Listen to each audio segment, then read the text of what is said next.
자, 계속 이어서 설명할게요.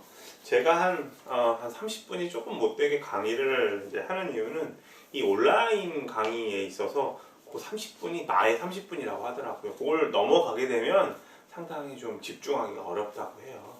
그래서 일단 강의가 뭐 1시간 이상으로 계속 진행이 되면 그저 끊기지 않고 그러면은 이제 좀 부담을 느낀다고 하더라고요. 그래서 일단 여러분들이 이렇게 단기간에 딱 집중할 수 있는 시간을 제가 잡고 하는데 여러분들의 이제 의견들을 좀 더 제가 수렴을 해서 시간을 한번 좀 생각을 해볼게요.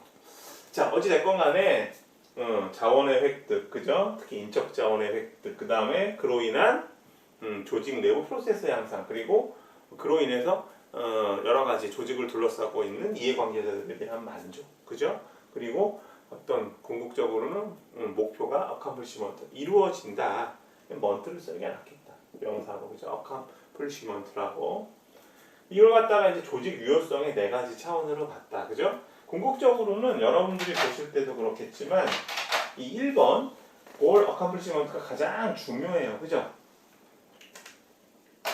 이걸 이제 따로따로 볼 게 아니라, 그죠? 조직 유효성의 개념 어떤 흐름으로 본다면.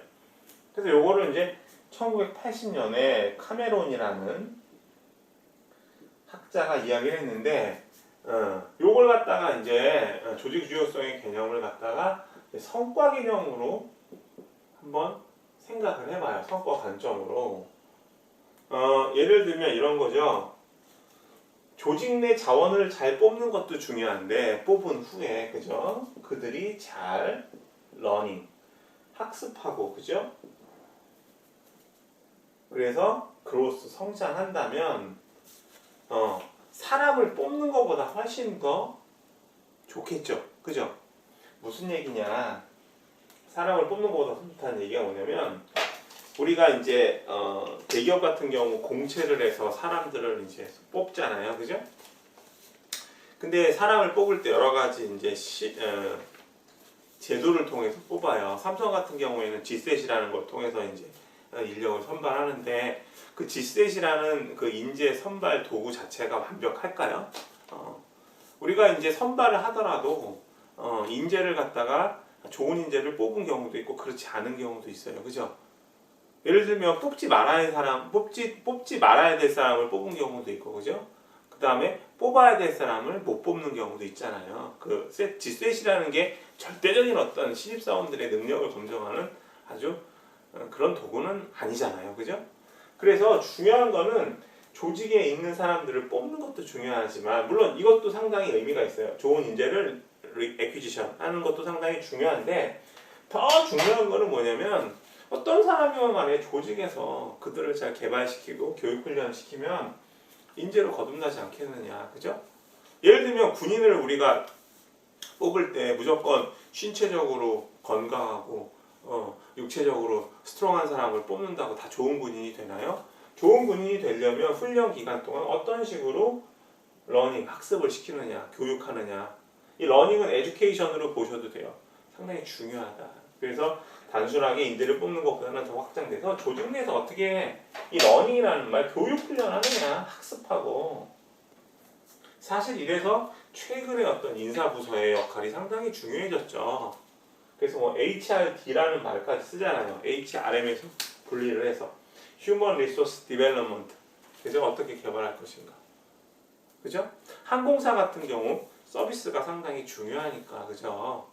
고객들에게 어떤 식으로든 인사하는 것들. 여러분들 비행기 타보신 분들 한번 생각해 보세요. 기내 승무원들 인사할 때 얼마나 예의 바르게 인사해요. 그리고 항상 미소를 띠고 있고 항상 친절하죠. 근데 그런 것들이 그냥 가식적으로 나오는 게 아니라 많은 교육을 받았기 때문에 고객들을 응대할 때 자연스레 나올 수 있는 거라고 생각을 합니다. 자, 그래서 이 개념 알았죠? 그래서 리소스 액퀴지션보다 좀 더 확장된 개념이라고 봐야 되나? 그러면 성장하겠다. 그죠? 그리고 내부 프로세스는 마찬가지예요. 인터널 프로세스. 여기에 이제 인터널 뭐 비즈니스라는 말을 쓰는데 내부 사업 프로세스나 인터널 프로세스나 같은 말이에요.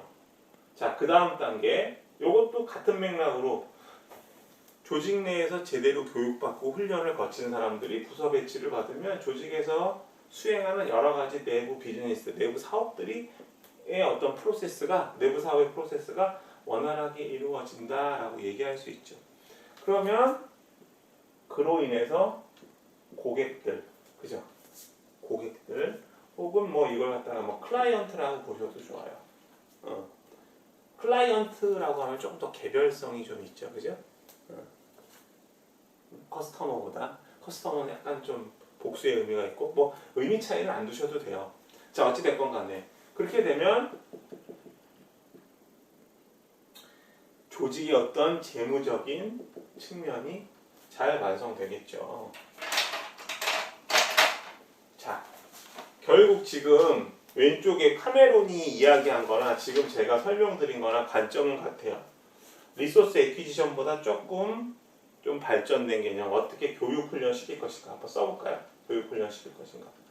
그리고 뭐 내 인터널 프로세스나 인터널 비즈니스 프로세스나 같은 맥락. 그래서 교육 훈련을 잘 시키면 그 부서에 배치받은 사람들이 일을 잘해서 조직 내에서 업무 프로세스가 사업비, 조직에서 추구하는 사업들이 원활하게 이루어지고 그렇게 되면 조직과 관련된 여러 가지 클라이언트나 고객들이 만족하겠죠. 그렇게 되면 재무적으로 여러 가지 조직이 성공을 거두겠죠. 매출액이 올라간다든가 단기순이익이 높아진다든가. 그래서 요 조직 유효성의 개념을 바탕으로 요거 조금 지워볼까? 1990년대 초반에 그 하버드 대학에, 그죠? 하버드 대학 되게 유명하잖아요. 하버드 대학 경영대학원 유명하죠. 포터도 거기서 공부한 사람이에요. 카플란이라는 사람이 있어요. 카플란. 로버트 카플란과 데이비드 노튼이라는 사람이 있거든요. 이 두 사람이 조직 유효성의 개념에 대해서 알았겠죠. 이건 제가 추측하는 거예요. 요 네 가지를 파이낸셜, 커스터머, 인터널 프로세스, 러닝 앤 그로스를 요게 중요하다. 퍼포먼스, 퍼스펙티브, 성과 관점으로 보자고 이야기한 거예요. 자, 조직이 유효하다는 건 잘 보세요. 오르거니제이션 이펙티브니스, 카메론이 얘기했던 거. 조직이 유효하다고 한다는 거는 성과를 낸다는 거죠. 말만 바꾼 거예요. 사실 같은 개념인데, 그러니까 10년 전에 나왔던 얘기를 조직 성과로 우리가 이야기를 한번 해보자. 우리가 보통 조직 성과를 이야기할 때는 조직의 성과 중에서 1, 2, 3, 4번 재무, 고객 관점의 성과, 재무적 관점의 성과, 고객 관점의 성과. 고객 관점의 성과라는 건 고객들이 즐거워하고 만족하는 거죠. 기뻐하고 고객 감동을 하고 그리고 조직의 어떤 흐름이 원활해지는 것, 그 다음에 조직 구성원들을 잘 교육 훈련시키는 것들을 각각 성과 관점으로 보자. 그런데 가만히 성과 관점들을 하나하나 보면 인과관계가 있다는 거죠. 좋은 인재들을 잘 교육 훈련시키면 조직 내 프로세스가 원활하게 이루어지고 조직에 관련된 고객들이 좋아할 것이며 재무적인 어떤 목표, 자원들이 궁극적으로 이루어진다. 골 어컴플리시먼트나 파이낸스 어떤 파이낸셜 퍼스펙티브나 같은 맥락이잖아요. 재무적 관점이나. 그죠? 그래서 지금 이제 제가 저 선생님은 지금 똑같은 거 왜 설명하냐고 그렇게 생각할 수도 있는데 지금 제가 이 말씀을 드리는 거는 이 경영 이론이라는 게 어느 순간에 하늘에서 떨어진 게 아니라 다 관련들이 있어요. 하나만 더 말씀드리면 포터의 5 Forces 프레임워크도 그죠? 과업 환경의 요소 4가지 있었잖아요. 과업 환경 요소 어떤 거 있었어요? 소비자, 공급자, 구매자, 경쟁자. 그 개념을 확장한 거예요. 그 과업 환경에 대한 얘기를 한 학자가 던컨이라는 학자거든요. 1970년대 초반에. 그 포터의 5 Forces 프레임워크는 70년대 후반에 나왔잖아요. 경영 이론이라는 게 그래요. 뭐 조금 더 나아가면 우리가 어떤 학문적인 어떤 여러 가지 이론이나 체계 같은 게 어느 순간에 딱 떨어지는 것 같다고 생각이 들 수 있는데 생각해보면 과거에 누군가 이야기를 했다. 라는 거죠. 그런 좀 관점들을 좀 가져보시고, 어쨌든 정리를 하면 조직 유효성에서도 보면 목표를 달성한 것이 골 어컴플리시먼트가 상당히 다 중요한데, 목표가 딱 이루어지기 위해서는 자원을 잘 획득하고 내부 프로세스 향상되고 전략적 관점에서 이해관계자들이 만족을 해야 궁극적으로 목표가 이루어지는데, 성과로 이 조직 유효성의 개념을 성과로 확장을 시켜서 퍼포먼스 퍼스펙티브로 요 네 가지 러닝 앤 그로스, 그 다음에 인터널 비즈니스 프로세스, 그 다음에 커스터머 클라이언트 퍼스펙티브, 파이낸셜 퍼스펙티브로 보자 라고 한 거예요. 그래서 이걸 갖다가 말은 포장을 되게 멋있게 했어요. 카플란과 노튼이 뭐라고 이야기했냐면, 안 나온다.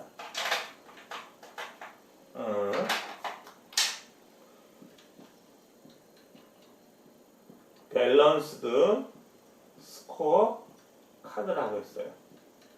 우리말로 얘기하면 균형 성과 관리, 뭐 성과표 혹은 성과 관리라고 해서, 그래서 줄여서 우리가 이것을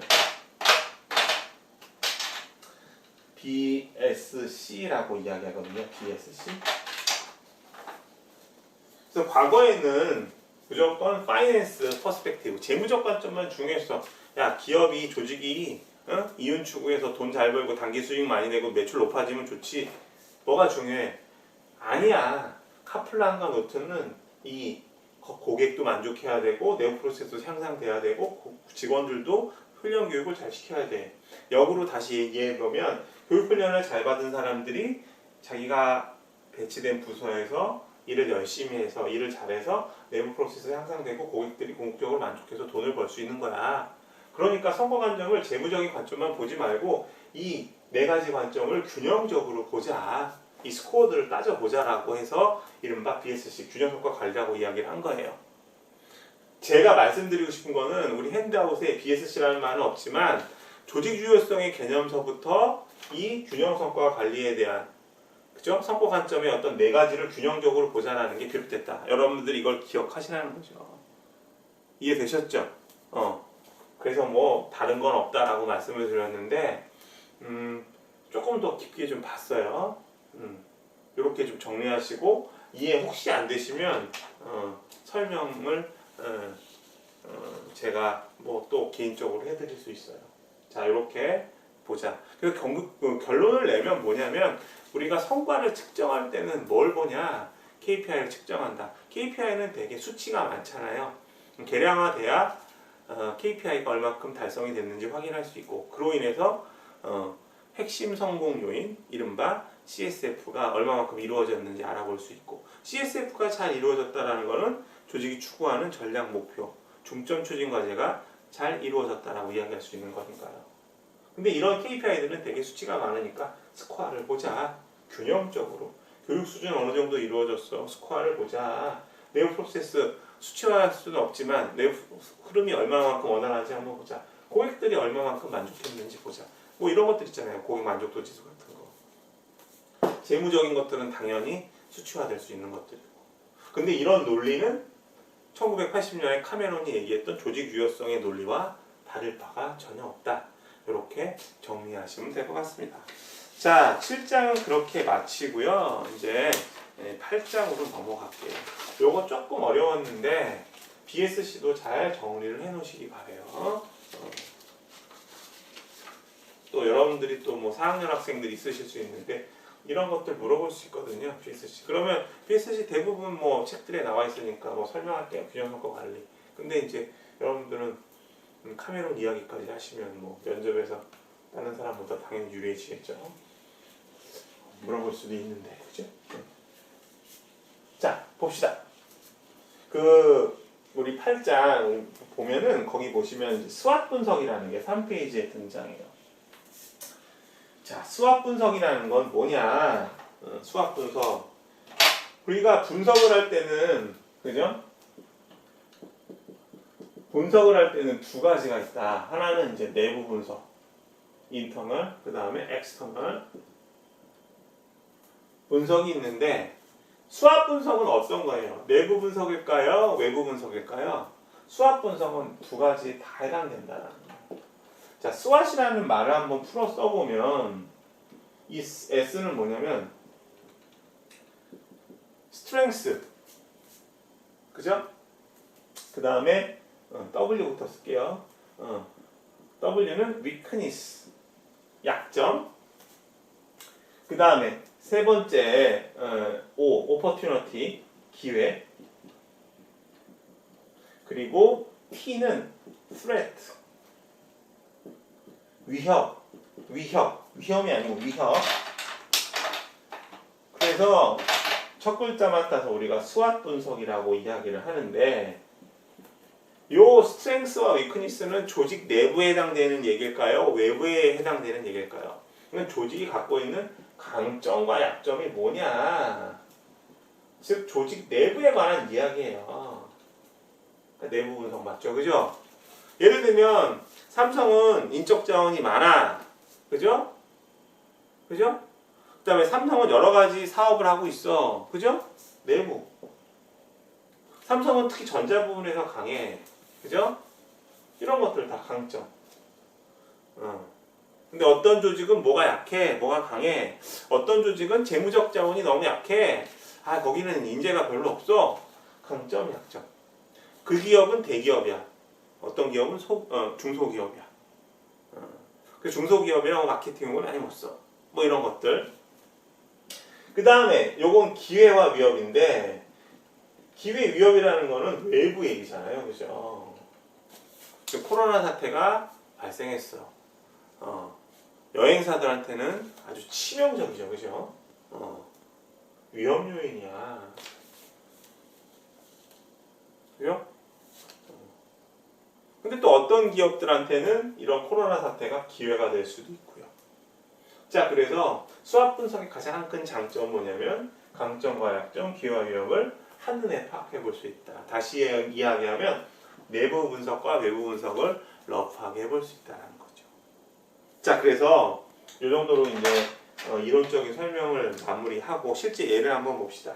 거기 우리 3페이지에 그 내용을 한번 잠깐 읽어보세요. 우리 강의 잠깐 포즈 멈춤을 하고 읽어보세요.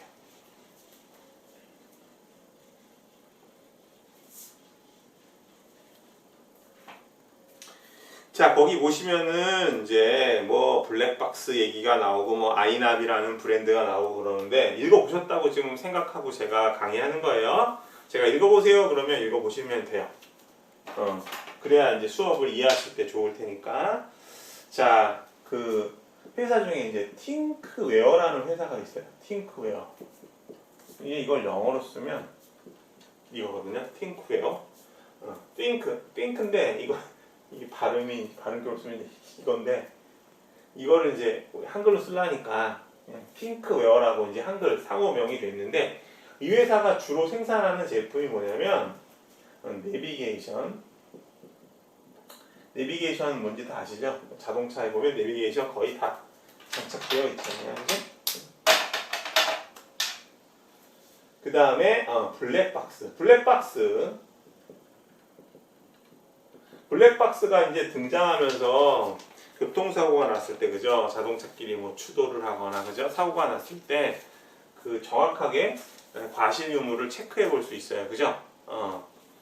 그래서 이게 이제 블랙박스도 뭐 최근 자동차들에게는 거의 장착을 하는 단계예요. 근데 요거 이제 2000년대 초반만 하더라도 자동차에, 그러니까 지금으로부터 한 20년 전쯤에는 내비게이션이 장착되어 있는 자동차들이 별로 없었어요. 블랙박스도 마찬가지죠. 블랙박스도 이제 뭐 활성화된 거는 근래 한 10년이 채 안 될걸요, 그죠? 근데 지금 또 뭐 이제 뭐 그 여러 가지 기술이 발전하면서 블랙박스 카메라의 화질이 높아지면서 거의 뭐 놓치지 않고 다 보죠. 어떤 뭐 블랙박스는 뭐 이름이 다 본다야, 그죠? 어쨌든 자, 내비게이션하고 이제 블랙박스를 이제 생산하는데, 이 제품 브랜드명이 있어요. 이제 아이나비. 처음에 이제 내비게이션부터 만들었다는 걸 알겠죠. 아이라는 건 뭐 이제 이걸 얘기하면서 뭐 여러 가지 이제 뭐 사이버상의 존재하는 온라인상에 존재하는 어떤 내비게이션을 강조하는 건데 어쨌든 이제 아이라이라는 게 브랜드인데 이 브랜드가 상당히 시장 점유율이 높아요. 제가 알기로는 거의 1, 2위 다툴 거예요. 시장 점유율 면에서. 그래서 이 회사가 상당히 이제 블랙박스나 내비게이션에서는 유명한 회사인데요. 이 회사의 어떤 S 강점을 보자라는 거죠. 시장 점유율이 1등이다, 그죠? 블랙박스에서, 그죠? 저도 이 제품을 썼어요. 그 다음에 아이라비 브랜드로 다수의 고객 확보, 그죠? 그 다음에 이제 온라인 사용자 모임, 그죠? 블랙박스 사용자 모임 같은 거 있어요. 그리고 브랜드 이미지가 상당히 높다. 그 다음에 새로운 어떤 제품이 계속 속속들이 나오고 있다, 그죠? 뭐 카메라 화소가 점점 높아지고 밤에도 잘 보일 수 있는 거, 그죠? 처음에는 이제 블랙박스 화질이 좀 좋지 않아서 식별하기가 상당히 쉽지 않았는데 지금은 뭐 너무너무 잘 보이더라고요, 그죠? 그래서 강점을 보면 시장 점유율이 높다라는 거는 뭐예요? 시장 점유율이 높다. 시장 점유율이 높다. 우리 BCG 매트릭스 공부할 때 이야기했잖아요. 시장 점유율이 높다라는 거는 수익 발생이 상당히 많이 일어날 수 있다는 거죠. 그죠? 그리고 또 브랜드가 상당히 사람들에게 많이 알려져 있다는 거. 브랜드가 잘 알려져 있으면요 장점들이 많아요. 자, 예를 하나 들어볼게요. 여러분들 손가락 다쳤을 때, 자, 엄지손가락 제가 그려볼까요? 이렇게 엄지손가락 이렇게 다쳤을 때 여기 상처 나면은 무슨 밴드 붙인다고 그래요? 데일밴드 붙인다고 하죠, 그죠? 근데 데일밴드가 제품명이에요, 브랜드예요, 그죠? 같은 얘기구나, 그죠? 그냥 밴드지 데일이라는 거는 회사 이름이잖아요, 제품명이잖아요. 근데 꼭 데일밴드라고 해요. 상처 났을 때 중해밴드 붙일래 이러는 사람 못 봤어요, 그죠? 지금 막 웃는 소리 들린다. 저희 집에도 이제 아기가 있는데 아기가 손 아프고 뭐 이러면은 데일밴드 붙여줘 이렇게 얘기해요. 뭐 저나 와이프나 데일밴드 하니까 누구도 중해밴드 뭐 이런 경우도 있어요. 약국 갔는데 데일밴드 주세요 그러는데 약사님이 중해밴드 줄 때 있거든요. 그럼 굉장히 상처가 안 날 것 같은 느낌이 들 때도 있어요. 그만큼 브랜드 인지라는 거는 상당히 중요해요. 브랜드 어웨어니스.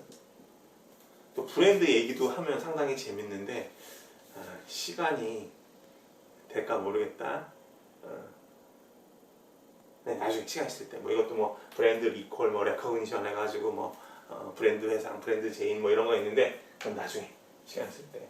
자, 어찌 됐건 간에 강점을 봤을 때는 시장 점유율이 높다라는 거, 그 다음에 브랜드 인지도가 상당히 좋다라는 거, 그 다음에 약점 한번 볼까요? 약점. 대기업에 비해서 그죠? 재무적 자원이 좀 적을 거 아니에요. 삼성 같은 기업보다는 이 기업은 중견기업 정도 될 테니까 재무적 자원이 많지 않아요. 그런데 그럼에도 불구하고 신제품을 계속 출시해야 되는데 신제품 개발 비용 많이 들어갈 거 아니에요. 그런 부분에서 좀 어려울 수 있다는 거죠, 그죠? 그 다음에 지속적인 기능 업그레이드, 그죠? 이게 IT 제품이다 보니까 기능이 좀이라도 떨어지거나 뭐 혁신적인 제품이 나오지 않으면 사람들이 만족을 하지 않죠, 그죠? 그래서 압박이 있어요. TV 생각해 보세요. TV를 같은 경우 지금 어때요? 점점 추세가 화면도 커지고 화면도 커진과 동시에 화질도 상당히 좋아지고 있잖아요. 화면만 커지고 화질 나빠진다. 사람들이 외면하겠죠. 그래서 기능 업그레이드에 어떤 압박이 있고 전자제품이니까 마케팅에서도 상당히 어려움이 있다. 공격적으로 하기 어렵다. 제가 기억하기로는 최근의 모델이 이제 강소라 씨였는데 뭐 어떻게 됐는지 모르겠어요. 강소라 씨 같은 경우도 뭐 광고비를 많이 이제 받는 사람인 것 같은데 모르겠어요. 과거에는 그렇게 광고를 많이 못했던 것 같아요. 자, 수학 분석 여기까지 하고요. 그 다음에 이어서 3부에서 조직의 내부 다시 내부 강점과 약점을 좀 이야기해봤으니까 이어서 환경의 어떤 기회 요인과 위험 요인 설명을 해볼게요.